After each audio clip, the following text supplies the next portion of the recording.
Halo, halo. Betapa rumitnya membongkar tabir peristiwa Vina dan Eki di persidangan, bahkan di luar persidangan. Banyak saksi-saksi yang berubah-ubah keterangannya saat ditanya oleh media, bahkan saat ditanya oleh penyidik. Pada beberapa hari ini seliweran di media sosial keterangan-keterangan saudara Ibnu, ya. Saudara Ibnu di hadapan pembawa acara TV One, ya. Di hadapan pembawa acara TV One, beliau bersaksi dengan lancarnya Ibnu menyatakan, ya, kejadian di tanggal 27 8 tahun lalu dengan lancarnya. Dan ada beberapa poin, ya, pernyataan saudara Ibnu sebagai saksi, ya, di TV One yang menyatakan seakan-akan dia mengetahui secara detail peristiwa demi peristiwa yang terjadi terhadap diri Peggy. Dan ada beberapa keterangannya yang harusnya itu disampaikan oleh Peggy tapi disampaikan oleh Ibnu. Seakan-akan Ibnu ini ingin menjelaskan kepada semuanya bahwa dia mengetahui semuanya. Ya, tanggal 27 itu dari pagi sampai malam seakan-akan Ibnu itu mengetahui kegiatan Peggy yang benar-benar terjadi. Tetapi dari pandangan psikologis, ya, kami orang hukum kan pernah juga belajar ilmu psikologis. Jadi pandangan saya dari kacamata psikologis,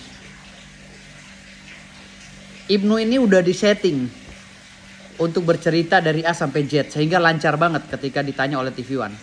Udah disetting, ya. Mudah saja untuk mempertanyakan Ibnu nanti di persidangan,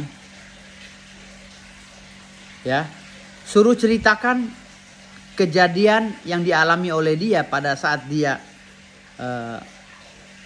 ada dari mulai tanggal 23, 24, 25, 26, 27.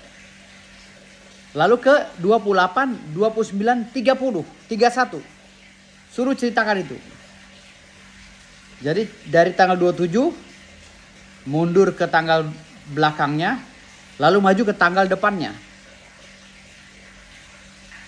Selancar itukah dia akan menjelaskan peristiwa-peristiwa demi peristiwa per hari? Kalau memang dia mengingat peristiwa hukum yang terjadi 8 tahun lalu loh.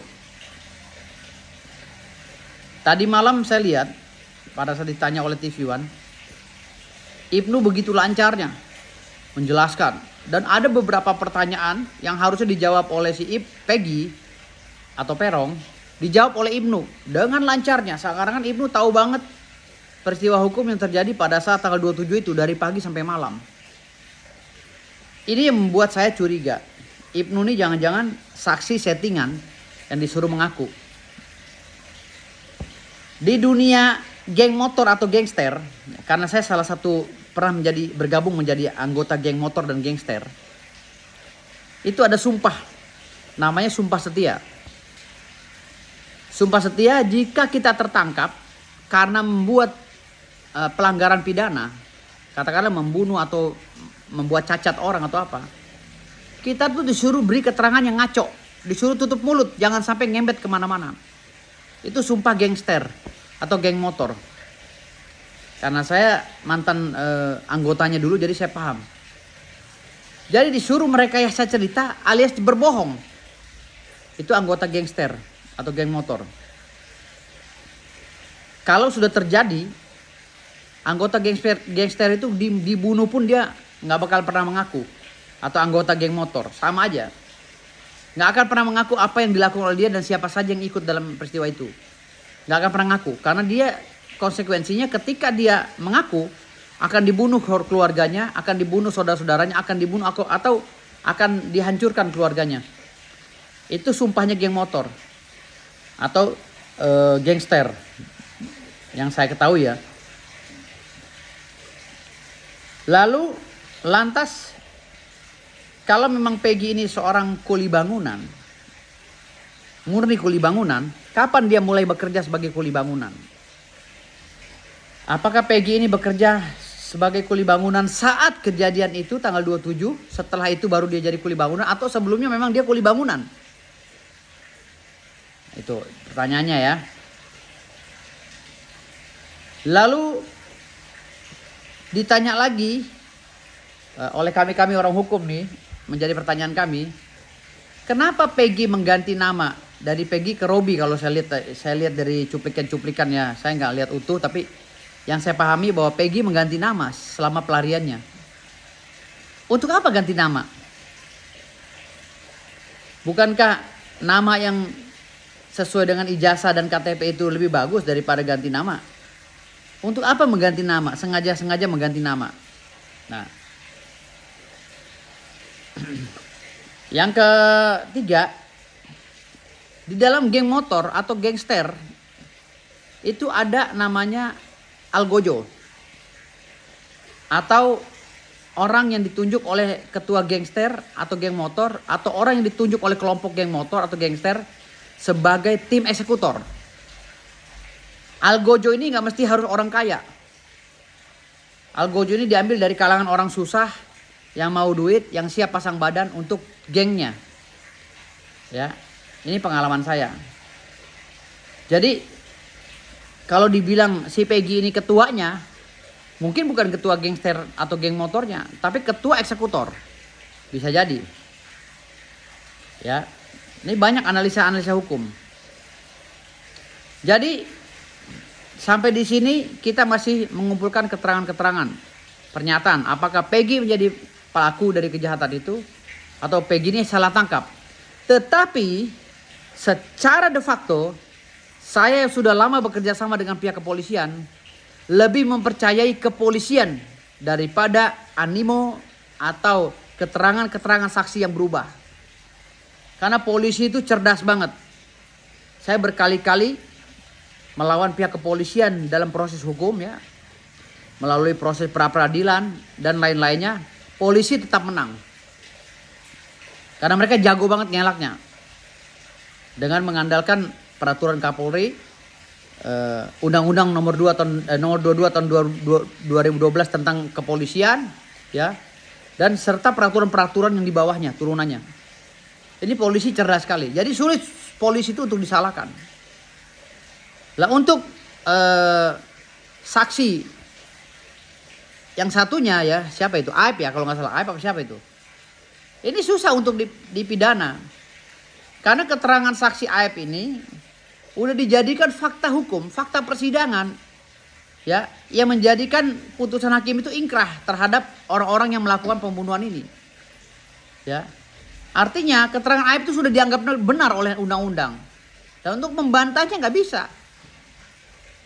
Kecuali ya timnya Peggy, timnya Saka, tim hukumnya ya mengajukan peninjauan kembali, khususnya Saka. Ajukan itu, cari novumnya. Sangat sulit saudara Aib ini yang dianggap netizen ini saksi mencela-mencela atau apa untuk disalahkan. Kalaupun disalahkan, si Aib ini harus ada putusan pengadilan berikutnya yang membantah putusan yang ingkrah terhadap putusan pengadilan yang sebelumnya yang sudah menghukum orang-orang ini sampai 8 tahun. Gitu. Sebenarnya keterangan Aib ini bisa jadi dibohong, bisa jadi direkayasa. Tapi karena sudah diamini secara yuridis oleh semua pihak, termasuk para pelaku yang divonis, akhirnya keterangan Aib ini yang tadinya bohong jadi benar. Itulah hukum. Makanya saya bilang tadi di sini, di dalam dunia hukum, ya, yang salah bisa jadi benar, yang benar bisa jadi salah. Kenapa? Karena tim pembelanya, atau tim kuasa hukumnya, atau tim pendampingnya, yang tidak mengerti membawa perkara ini harus kemana. Ya, pendamping hukum viral saja nggak cukup, tapi harus cerdas, harus menguasai semua 9 komponen strategis di dalam dunia hukum. Ipolek Sosbud Hankamnas Geodemokonsos. Ya, harus menguasai politik hukum. Maka ketika dia menangani perkara secara normatif, ya, berdasarkan teori hukum, bisa saja dia kalah. Karena diintimidasi oleh politik hukum. Ingat, ajas hukum Indonesia ini sekarang semi oportunitas. Siapa yang berkuasa bisa mengintervensi putusan yang salah menjadi benar. Putusan yang benar menjadi salah. Ingat itu. Jadi hukum ini saya sudah sering bilang bahwa hukum ini adalah ilmu yang gak pernah ada kepastian. Hukum ini ilmu yang gak pasti. Tetapi harus dituntut memastikan yang tidak pasti. Maka oleh karena itu, bagaimana tim kuasa hukum meyakini penyidik, bagaimana tim kuasa hukum meyakini jaksa dan hakim di persidangan nanti, itu caranya harus benar-benar paham tentang undang-undang dan hukum pidana. Ya. Kalau enggak akan sia-sia kliennya dibela. Pengacara dilihat bukan kualitasnya, kuantitasnya, tapi kualitasnya. Bukan dilihat banyaknya pengacara yang mendampingi. Ya, tapi dilihat dari kualitas, kecerdasan, kepintaran pengacara dalam meramu satu peristiwa hukum menjadi nota pembelaan. Ya. Tetapi kalau pengacara banyak juga hanya narsis kiri narsis kanan, percuma. Nggak akan selesai. Kasihan kliennya. Oke, dari saya itu aja. Terima kasih banyak. Hari ini advice hukum dari saya. Mudah-mudahan bisa ada pencerahan. Patahkan dulu putusan pengadilan sekarang sudah ingkrah dan sudah menghukum menvonis terpidana selama 8 tahun. Patahkan dulu itu. Di mana? Di Mahkamah Agung. Kalau itu sudah dipatahkan, baru kalian bisa ngomong kemana-mana. Wawi, bawa semua saksi-saksi. Saksi-saksi, ya. Di dalam pasal 184, saksi-saksi memang tinggi kastanya. Tapi itu dalam penomoran, bukan berarti bukti-bukti lain itu tidak tinggi. Tidak sejajar. Karena ini penomoran, nomor 1 adalah saksi, nomor 2 adalah saksi ahli, nomor 3 adalah petunjuk dan lain-lain. Itu urutannya, nomornya, nomor 1, nomor 2. Bukan berarti kastanya paling tinggi saksi. Saksi juga bisa terbantahkan karena bukti petunjuk, karena saksi ahli, karena barang bukti dan lain-lainnya. Ya, jadi saksi bukan segalanya dalam persidangan. Ya. Karena apa? Karena hakim memutuskan semua perkara bukan berdasarkan undang-undang. Bukan berdasarkan yang lain-lainnya, tapi berdasarkan keyakinannya dan berdasarkan ketuhanan yang Maha Esa. Ingat itu. Bagaimana Anda sebagai kuasa hukum bisa meyakini hakim untuk membela hak-hak hukum dari klien Anda. Terima kasih. Saya Ketua Umum Lembaga Bantuan Hukum Gajah Mada Nusantara dan firma hukum Law Firm M. Firdaus OBSM Partner mengucapkan terus berjuang untuk para penegak hukum. Bravo, Fiat Justice Ruat Kulum.